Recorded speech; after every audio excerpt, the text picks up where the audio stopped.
How to become rich like Andrew Tate. Powerful intro. If you're a regular user of social media, you will likely have come across the darkly tanned, stubble-adorned, and oft-sunglass-dressed face of ex-world champion kickboxer turned webcam strip club owner Andrew Tate, aka 𝗗𝗚𝗏𝗏. You might have seen his face, and heard him airing some of his controversial, and often comedic, views. But still, you are left asking, who actually is Andrew Tate and why is his face everywhere I turn? You have probably grasped that he is very rich. Tate estimates he is worth at least $300 to $350 million, which is why he can constantly flex his 𝗗𝗚𝗏𝗟𝗔𝗠𝗡 supercar on us poor, brokies, but this in itself doesn't explain why the Andrew Tate brand is plastered all over our social media streams. In today's video, we are going to learn how this guy got so rich and importantly how you can become rich like Andrew Tate. We will share and expose some of his biggest secrets and strategies that made him business genius. Let's get started. 1. Tate is very good at selling a lifestyle. Tate uses his life as an example of what can be achieved by those who follow his advice and buy into his brand. He is constantly showcasing the benefits of his wealth on his YouTube channel and talks about these benefits in interviews: 5-star hotels, private jets, supercars, attractive women, and fancy watches, to name just a few of the glamorous parts of Tate's everyday life that he displays to convince people that they should listen to him if they want a life like his. His YouTube series, Tate Confidential, is basically a glamorized advert for his lavish lifestyle. The videos are so popular because they attract people who wish that they too could live a similarly opulent life. Tate is trying to persuade people that when they buy his products, like a course on Hustlers University, they are investing in a process that will eventually give them a life like his. 2. Tate recognizes that he is the face of his brand. Every time Andrew Tate makes a public appearance, he is very well dressed, he speaks confidently and clearly, and he never comes across as ill-prepared. Whether it be for a YouTube interview, a podcast, or a piece of his own social media content, he is always extremely polished. Tate is constantly trying to put across a picture of success, wealth, and confidence so that people automatically associate these attributes with his brand. 3. Tate is a great public speaker. There is no question that Tate is great at talking. He speaks clearly, confidently, eloquently, and intelligently, but also with humor at well-selected moments. All of these qualities help to make Tate convincing in what he says, which is why he does so well in online debates. Just recently he managed to out-alpha the most alpha of podcast hosts David Portnoy on his BFF's podcast. Tate had an answer for all the criticisms leveled against him and remained calm and polite in his responses. Watching someone deal so well with criticism makes for very entertaining viewing even if you don't agree with everything they are saying. I believe this is why Tate's debates are watched by so many people. 4. Tate is funny. When Andrew Tate was interviewed on the Your Mom's House podcast, he made American comedian and podcast co-host Tom Segura burst out laughing, almost spitting his coffee down himself in the process, all because Tate had explained how he wished more of his female partners would act like robots. I have to admit I almost spat out my own drink when I heard Tate's explanation. It was funny. Humor has the great power of drawing people to your brand.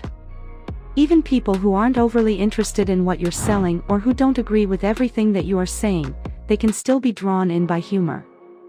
I believe this is what is happening with Andrew Tate. His humor draws people to watch him, even people who would never have thought of watching someone like him and are opposed to his views.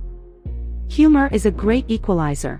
It can connect people with wildly different interests and worldviews because no one is immune to the enjoyment that laughter provides. 5. Tate promotes a sense of authenticity. Tate's views on women, and most other things, include both positive and negative aspects. I think most of us would struggle to say only positive things even about the things we love most. We might try to just be positive about some things, but we would be being fake. In this sense, Tate's controversial views are just him being authentic in his opinions. He is not hiding behind a facade, something that customers appreciate from a brand. Tate said on James English's podcast that he doesn't think he's any worse than other men, I just don't lie about these things," regarding his controversial views on women. Recently on the 𝗗𝗚𝗦𝗖𝗟𝗔𝗜𝗠𝗘𝗥 podcast, Tate said he thinks people are attracted to his brand, despite his controversial views, because of his authenticity, which I think is true. A brand that is straight-talking, and not trying to simply people-please its way to success, is attractive to consumers. I'm more likely to buy something from someone who is completely transparent about who they are, even if there are parts of them I don't like. I'm not going to buy a product from someone who comes across like a saint, but I know is hiding the devil inside of them. Why? Because I can acknowledge that no one is perfect, and if anyone is trying to come across as such, I stop being able to trust them. I don't want to buy into brands that I don't trust. 6. Tate is very business savvy. Andrew Tate has been collaborating with other content creators who he knows will increase his reach with his primary target audience, young men. Collaborations with the likes of Mike Thurston, the Fellas Podcast, Aiden Ross, the 𝗗𝗚𝗦𝗖𝗟𝗔𝗜𝗠𝗘𝗥, and many more. This wide variety of collaborations has put his face in front of different sections of his target audience, e.g. Twitch streamers, gamers, fitness enthusiasts, and prank lovers. This is a very clever marketing strategy to get his brand to reach all sections of his target audience. Tate has also done most of these collaborations in quite a short space of time to create that sense that he's everywhere. It's just like Mike Majlak's tweet says above, you feel like you're seeing Andrew Tate everywhere you go. This is what big brands are doing when they create a large advertising campaign around the launch of a product: billboards, television ads, magazine ads. Tate's ubiquitous presence on social media is like a carefully orchestrated internet advertising campaign for his brand. 7. Tate knows how to generate free advertising.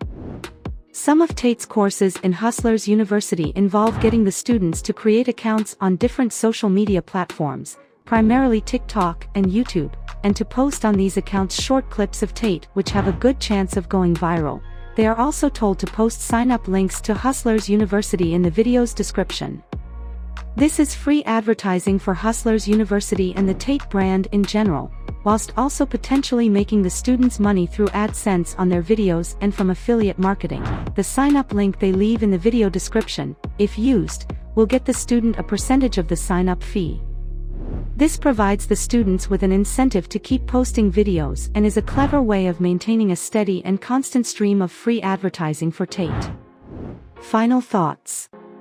That wraps up the video.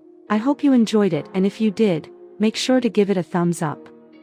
Subscribe to our channel and don't forget to press the bell icon to stay notified about our uploads. I'll see you next time. Till then, peace out.